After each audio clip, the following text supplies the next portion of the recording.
Welcome back बेटा। Next topic है हमारा डिस्कवरी ऑफ इलेक्ट्रॉन। अब डिस्कवरी ऑफ इलेक्ट्रॉन की किसने की, कहाँ डिस्कवर हुआ, कैसे डिस्कवर हुआ, क्या वो सेटअप था जहां से हमें मिला हमारा एक charge particle of an atom that is electron. तो इलेक्ट्रॉन पे आज देखो इतनी स्टडी हो चुकी है, इतने कंसेप्ट वहां से निकल के आ चुके हैं, लेकिन स्टार्टिंग में क्या था, एक टाइम ऐसा था जब पता ही नहीं था कि एक नेगेटिव चार्ज पार्टिकल होगा जिसका नाम इलेक्ट्रॉन रखा जाएगा। तो कौन वो इंसान थे, कौन वो महापुरुष थे जिन्होंने इलेक्ट्रॉन का कंसेप्ट दिया? तो वो थे बेटा जे थॉमसन। किसने दिया इलेक्ट्रॉन का जो कंसेप्ट है? वो दिया हमारा सर जे थॉमसन। कब दिया? 1897 में। 1897 वो ईयर था जब एक जन्म हुआ एक चार्ज पार्टिकल का, बोल सकते हैं हम, जन्म ही बोल सकते हैं डिस्कवरी को, कि इलेक्ट्रॉन हमारे सामने आया। ठीक है, नामकरण हुआ एक चार्ज पार्टिकल का, नाम रखा गया इलेक्ट्रॉन।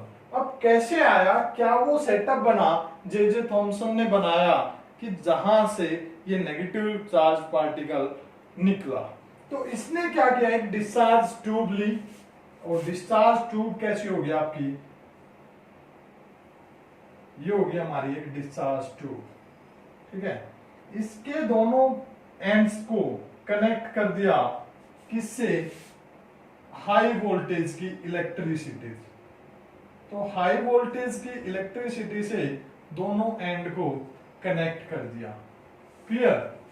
तो इसके अंदर फिल की गई एक गैस, क्या फिल की? एक गैस फिल कर दी। कहां, कैसे? लो प्रेशर पे। प्रेशर कैसा रखा गया बेटा? Low pressure. हाई प्रेशर पे तो ये कैसे स्टेट में आ जाती? लिक्विड स्टेट में आ जाती। तो लो प्रेशर पे एक गैस को इसके अंदर फिल कर दिया गया और दोनों तरफ से इसको कनेक्ट कर दिया गया। ठीक है, तो इलेक्ट्रिसिटी से जब कनेक्ट करते हैं तो दो एंड होते हैं हमारे, एक एनोड होता है, एक कैथोड होता है। ठीक है, कितने एंड होते हैं हमारे? एनोड और कैथोड। क्लियर है? एनोड कैसा होता है हमारा, जो पॉजिटिवली चार्ज होता है, और कैथोड कैसा होता है, जो नेगेटिवली चार्ज होता है। ठीक है, तो एक एंड से इलेक्ट्रिसिटी एंटर कर रही थी, दूसरे से एग्जिट कर रही थी। ठीक है, और उस इलेक्ट्रिसिटी, जो इलेक्ट्रिसिटी दोनों तरफ से कनेक्टेड था ये बिजली से, इलेक्ट्रिसिटी पास की गई at high voltage, at high voltage. तो ये हमारा सेटअप था बेटा पूरा। ठीक है, तो क्या हुआ, जैसे ये इलेक्ट्रिसिटी यहां से एंटर की और इस गैस के थ्रू ये पास हुई, ठीक है, तो वहां पे एक स्ट्रीम मिली, एक स्ट्रीम मिली, और उस स्ट्रीम के अंदर कैसा चार्ज था? उस स्ट्रीम के अंदर, तो यहां से मिली हमें स्ट्रीम, किसकी? Stream of negative charge particle, stream of negative charge particles. उन पार्टिकल्स के ऊपर चार्ज था नेगेटिव, और इन नेगेटिव चार्ज पार्टिकल को ही सर जे थॉमसन ने क्या नाम दिया? इलेक्ट्रॉन नाम दे दिया। क्या नाम दे दिया? इलेक्ट्रॉन। क्लियर है बेटा?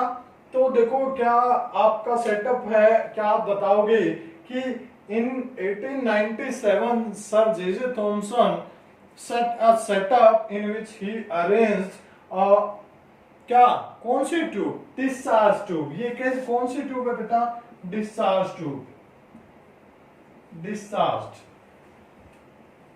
तो उन्होंने एक डिस्चार्ज ट्यूब को सेट किया, उसके अंदर ही filled a gas inside the discharge tube at low pressure and then applied electricity at high voltage.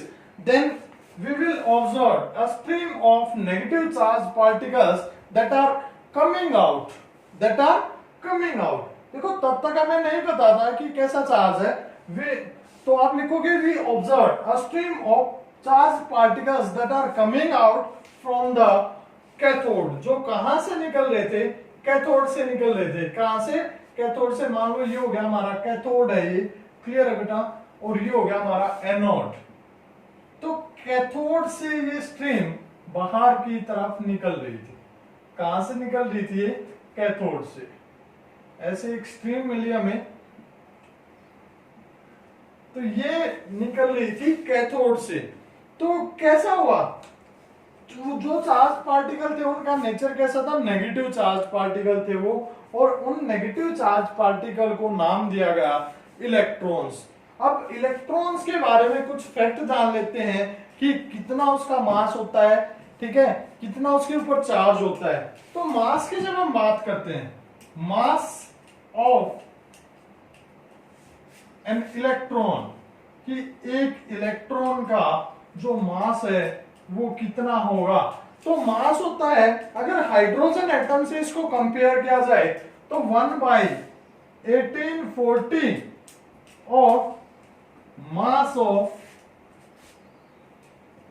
One hydrogen atom, कि एक हाइड्रोजन एटम का जो मास होगा उसका 1/1840 मास होता है एक इलेक्ट्रॉन का। इक्वल का साइन में लगा लेता हूं यहां पे, ठीक है। अब आइडिया आप लगा सकते हो कि हाइड्रोजन एटम का मास कितना कम होता है, उसका भी 1/1840 कितना कम होगा। और एग्जैक्ट जब हम बात करते हैं, एग्जैक्ट जब हम बात करेंगे तो मास ऑफ एन इलेक्ट्रॉन वो हमारा 9 × 10⁻⁻28 ग्राम, 9 × 10⁻⁻28 ग्राम। आइडिया लगा लो कि 9 को जब 10 1 के बाद 28 जीरो लगा के उस वैल्यू से आप 9 को डिवाइड करते हो तो कितनी छोटी वैल्यू आती है, यानी कि मास तो इसका नेग्लिजिबल होता है, बिल्कुल नेग्लिजिबल।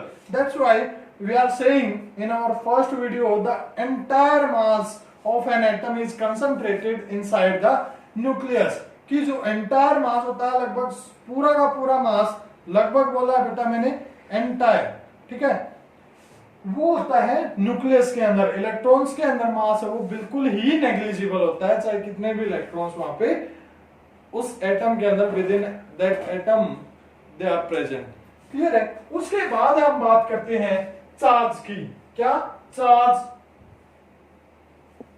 ऑन वन इलेक्ट्रॉन, कि एक इलेक्ट्रॉन के ऊपर चार्ज कितना होगा, तो वो होगा बेटा 1.6 into 10⁻⁻19, और चार्ज की यूनिट क्या होती है? कूलम। कूलम या तो पूरा लिख दो या इसको कैपिटल सी से लिख दो। तो charge on one electron that is 1.6 into 10⁻⁻19 coulomb. अगर बात करते हैं रिलेटिव चार्ज की, क्या? रिलेटिव चार्ज की, तो relative charge of one electron, कि एक इलेक्ट्रॉन का जो रिलेटिव चार्ज है वो क्या होता है? -1। क्या होगा बेटा? -1 होता है relative charge of one electron. Minus का साइन क्यों आया? क्योंकि नेगेटिव चार्ज होता है इलेक्ट्रॉन के ऊपर। क्लियर है बेटा? तो ये थे फैक्ट, ये कुछ इंफॉर्मेशन थी जो इलेक्ट्रॉन से जुड़ी हुई है और हमें पता होनी चाहिए। Thank you, have a nice day.